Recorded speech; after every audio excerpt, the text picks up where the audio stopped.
काही गोष्टी आपल्याला जर महिलांसाठी हक्क मिळवून द्यायचा असेल किंवा लोकांची काही कामं करायची असेल तर आपल्याला राजकीय प्लॅटफॉर्म पण लागणार. मला सांगितलं होतं की वॉर्ड 121 मध्ये काम करा. मी काम करत राहिले. पण आयत्या वेळी कुठल्यातरी बिल्डरच्या बायकोला त्यांनी त्या ठिकाणी तिकीट दिली. मनाशी निश्चय घेतला की मी महापौर म्हणून नाही तर मुंबईची सेवक म्हणून काम करेन. नमस्कार, मी मनोज भुयर आणि माझ्यासोबत आहेत मुंबईच्या होऊ घातलेल्या महापौर रितू तावडे. खूप स्वागत आहे आपलं नवराष्ट्र डिजिटलवर.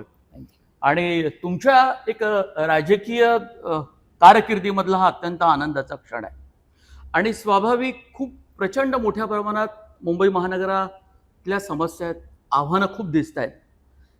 पण म्हणून मी असं म्हणेन की काँग्रेसमधून तुम्ही भाजपमध्ये आले आणि भाजपमध्ये स्थिरावल्या, वेगवेगळ्या जबाबदाऱ्या पार पाडत होत्या. कसा या राजकीय जीवनाचा सगळा असा प्रवास झालेला इथपर्यंतचा? गेली 20-22 वर्ष मी समाजकारण आणि राजकारण म्हणजे सामाजिक क्षेत्रामध्ये जास्त काम ते करता करता मी राजकीय प्लॅटफॉर्मवर आले. कारण ज्यावेळी समाजामध्ये मी महिलांसाठी काम करत होते, मुलांसाठी काम करत होते, त्यावेळी मला असं कळलं की काही गोष्टी आपल्याला जर महिलांसाठी हक्क मिळवून द्यायचा असेल किंवा लोकांची काही कामं करायची असेल तर आपल्याला राजकीय प्लॅटफॉर्म पण लागणार. आणि असं करता करता मग 2007ला नेमका मी जिथे राहते तो वॉर्ड महिला झाला. अच्छा. हां. आणि त्यावेळी मग माझं काम पाहता तिकडचे जिल्हाध्यक्ष होते वेदुस्वामी. त्यांनी मला कॉन्टॅक्ट केला आणि ते म्हणाले की आपका काम बहुत अच्छा है, तो हम चाहते हैं कि आप काँग्रेस पार्टी से महिला सीट हो गई तो आप खड़े रहो. तर अर्थात माझ्या मिस्टरांचा मला खूप सपोर्ट आहे, माझ्या फॅमिलीचा सपोर्ट आहे आणि म्हणून त्या लोकांनी सांगितलं की ठीक आहे, ही जर संधी आली आहे तर लढवून घे. अच्छा. तर मी सांगितलं पण राजकीय क्षेत्राचं काही मला काही त्यातलं काही नॉलेज नाहीये, काय करायचं? तर ते म्हणाले नाही होईल. आणि शेवटी पक्षाची पण काही लोक होतीच बरोबर. पण ठीक आहे, मी तो वॉर्ड लढवला, पण मी काही जिंकले नाही, पण मी प्रोजेक्ट झालेत. आणि प्रोजेक्ट झाले मी त्या ठिकाणी. भारतीय जनता पक्षाची आमची नगरसेविका शोभा आश्चर्य जिंकली, पण चांगली मतं घेतलीत. म्हणजे तसं बघायला गेलं तर त्या वॉर्डमध्ये 2000च्या वरती काँग्रेस जात नव्हती, तिथे मी 3,500-4 हजारला जाऊन ठेवलं. कारण लोकांमध्ये काम केलं होतं. बाकी पुढचा पट्टा जो वॉर्डला लागलेला होता तो राहिला मग माझा. पण ठीक आहे, मी राजकीय क्षेत्रामध्ये प्रोजेक्ट झाले आणि तिथून मग माझा राजकीय प्रवास सुरू झाला. मग भाजपमध्ये आला आणि भाजपमध्ये तुम्ही मग इथे महानगरपालिकेमध्ये सुद्धा एक वेगळी शिक्षण विभागाची जबाबदारी सांभाळली होती. हो, भाजपमध्ये येऊन मला 16 वर्ष झाली. 2012ला मी आले. तर ते करत असताना माझं काम पाहता मला त्यावेळी संधी आली ती चालून आणि मला त्यावेळेची पण अशी सिच्युएशन आहे की मी काम करत होते भरपूर. पण एकंदरीत त्या काँग्रेसची तुम्हाला परिस्थिती माहिती आहे. आयत्या वेळी कार्यकर्त्याला उचलून फेकून द्यायचं आणि अचानक कोणाला तरी आणायचं. तेच माझ्याबरोबर झालं. मला सांगितलं होतं की वॉर्ड 121 मध्ये काम करा. मी काम करत राहिले. पण आयत्या वेळी कुठल्यातरी बिल्डरच्या बायकोला त्यांनी त्या ठिकाणी तिकीट दिली. आणि हे भाजपल्या नेत्यांना म्हणजे तिकडच्या स्थानिक नेत्यांना जेव्हा कळालं की रितुताईंना त्या ठिकाणी तिकीट मिळताना अडचण होते, त्यावेळी त्यांनी मला अप्रोच केला आणि सांगितलं की ताई तुम्ही एक काम करा ना, तुम्ही आमच्या भारतीय जनता पक्षाच्या तिकीटवर उभे राहा. तुमचं काम खूप चांगलं आहे, आम्हाला पूर्ण खात्री आहे की तुम्ही निवडून येणार. आणि मी आले निवडून. आणि तुम्ही विनिंग कॅन्डिडेट असून सुद्धा काँग्रेसमध्ये ती त्यावेळेला परिस्थिती निर्माण झाली होती तुमच्या बाबतीत? नाही, काँग्रेसचा तो विषयच संपला ना. काँग्रेसने त्याच वेळी तिकीट मला न देता एका बिल्डरच्या बायकोला दिली आणि तेव्हाच त्या वॉर्डमध्ये मला संधी मिळाली भाजपमध्ये. मी तेच म्हणालो की त्यावेळेला सुद्धा त्यांच्या वतीनं तशी परिस्थिती निर्माण करण्यात आली होती. हां, परिस्थिती काँग्रेसच्या वतीने निर्माण झाली. सो आता तुम्ही महापौर होऊ घातलेले आहेत, पक्षानं तुमची निवड केली. महानगरपालिकेमधली एकंदरीत तुमची कारकीर्द, मुंबईतल्या सगळ्या समस्या, सर्व ही महानगरातली जर स्थिती पाहिली तर आता तुम्हाला काय वाटतं की आता माझ्या हातामध्ये हे पद आल्यानंतर मी नेमकं काय करायला पाहिजे आणि काय माझ्या अजेंड्यावर असलं पाहिजे? फार मोठी जबाबदारी आहे ही. ज्यावेळी मला कळलं की महापौर पदासाठी माझं नामांकन झालेलं आहे, मला सांगितलं गेलं की तुम्हाला फॉर्म भरायचा आहे. खूप आनंद झाला. फार गौरवशाली म्हणजे ऐतिहासिक क्षण होता माझ्यासाठी. इतकी मोठी जबाबदारी, इतक्या मोठ्या मुंबई महानगरपालिकेचं मेयरपद आज डिक्लेअर झालं. माझं नाव त्या ठिकाणी डिक्लेअर झालं.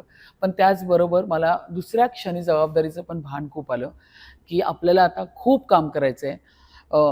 माझं काम ईशान्य मुंबईभर होतं, पण आता मला जास्त काम करून लोकांपर्यंत पोहोचायचं आहे. तर मला त्या क्षणी असं वाटलं की ठीक आहे, मेयरपद मला मिळालेलं आहे, मला खूप आनंद आहे त्या गोष्टीचा. पण त्या क्षणी मी स्वतःच्याच मनाशी निश्चय घेतला की मी महापौर म्हणून नाही, तर मुंबईची सेवक म्हणून काम करेन. ही एक चांगली गोष्ट आहे. पण आता मुंबईमधल्या वेगवेगळ्या समस्या आपण पाहतो. कचरा, रस्ते, प्रदूषण, तितकासा फारसा विषय हा राज्य सरकारचा आणि महानगरपालिकेचा आहे. आणि शिवाय मराठी शाळांचाही मुद्दा आहे. तुम्हाला असं एक महिन्याभरामध्ये, 2 महिन्यामध्ये, 3 महिन्यामध्ये एखादं हातात काम घ्यावं आणि ते तडीच न्यावं, असं काही वाटत असेल ना, की आपला हा एक मुख्य एक हेतू असला पाहिजे? मुंबई महानगरमध्ये तसं बघायला गेलं तर 2014 पूर्वीची मुंबई आणि 2014 नंतरची मुंबई ह्याच्यामध्ये खूप फरक आहे. 2014 नंतर आदरणीय आमचे मुख्यमंत्री देवाभाऊ त्या ठिकाणी आलेत. त्यांनी मुंबईचा कारभार म्हणजे महाराष्ट्राबरोबर मुंबईचाही हातामध्ये घेतला. खूप तुम्हाला बदल दिसेल. तसं बघायला गेलं तर जर वाहतुकीचा विषय असेल तर एवढा मोठा अटल सेतू जो झाला तो आदरणीय नरेंद्र मोदी साहेबांच्या विचारातून मार्गदर्शनाखाली झाला. मुंबईचं सातत्याने काम चालू असताना मग ती सरकार चेंज होऊन त्या ठिकाणी उद्धवजी आलेत. मग तुमच्या लक्षात येईल की त्या काळात काय झालं. म्हणजे मला असं म्हणायचं आहे की एके ठिकाणी प्रगती चालू होती, अचानक ते आल्यावर ती स्थगिती झाली. पण त्याच्यानंतर पुन्हा देवेंद्रजी एकनाथ शिंदे साहेब आले.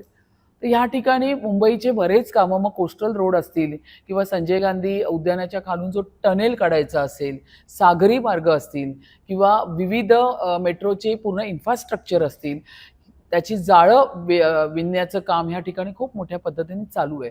पण त्याचबरोबर मुंबईचे काही सिव्हिक्स इश्यू असतील, जे आता हे एवढी मोठी कामं करत असताना, जसं पाणी आहे, रस्ते आहेत. रस्ते पण आपण बघितलं तर मुख्यमंत्र्यांनी सांगितलं की मुंबईचे सगळे रस्ते आपण कॉन्क्रीटचे करणार आहोत आणि त्याच्यामध्ये आपण एक युटिलिटी टनेल करणार आहोत, जेणेकरून प्रत्येक वेळा आपल्याला रस्ते खोदण्याची गरज नाही पडली पाहिजे. युटिलिटी टनेल्स असतील तर त्याच्या माध्यमातून जमिनीखालचे काही केबल्स असतील किंवा युटिलिटी असतील ते त्या माध्यमातून होणार. पण या ठिकाणी सगळे सिव्हिक्स इश्यू मी या ठिकाणी मेयर झाल्यावरती करणारच आहे.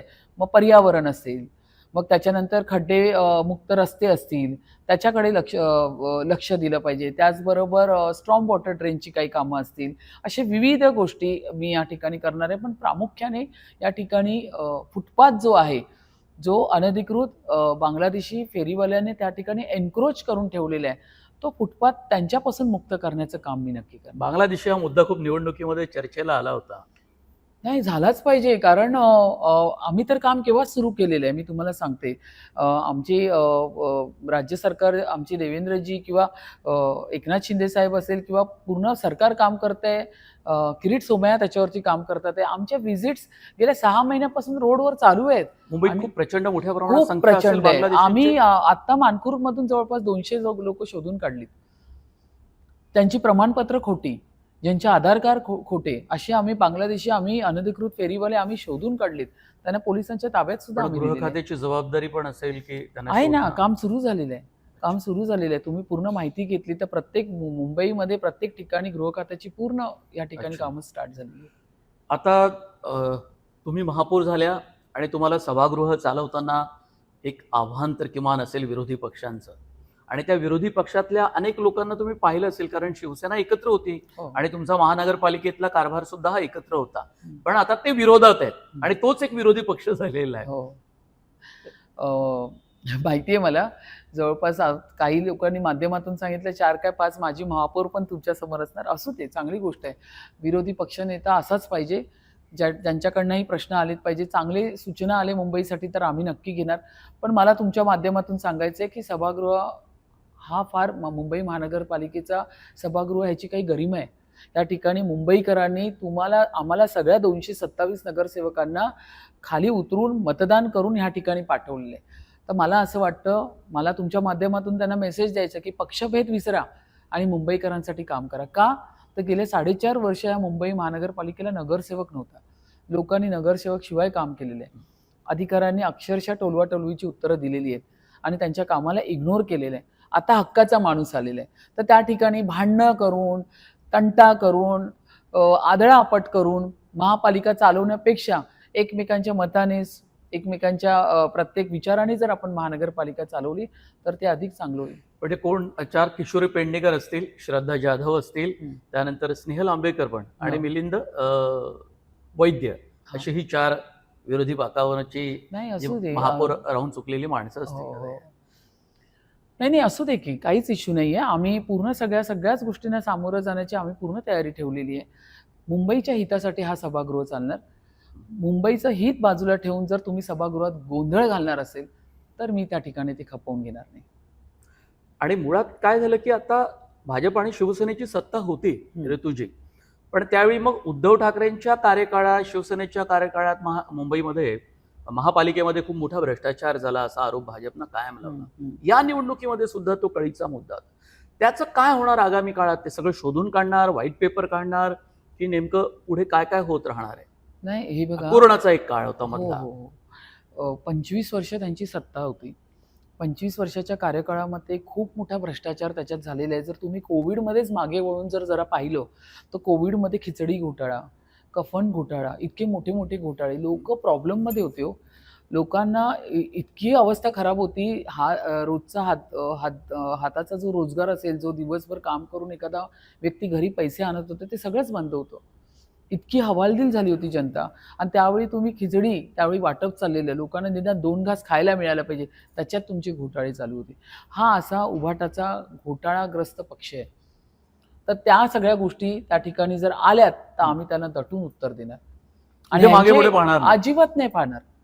जे आम्ही आक्रमकच आहे. जे सत्य आहे तर आम्ही बोलणारच. सत्याला भीतीच नाहीये.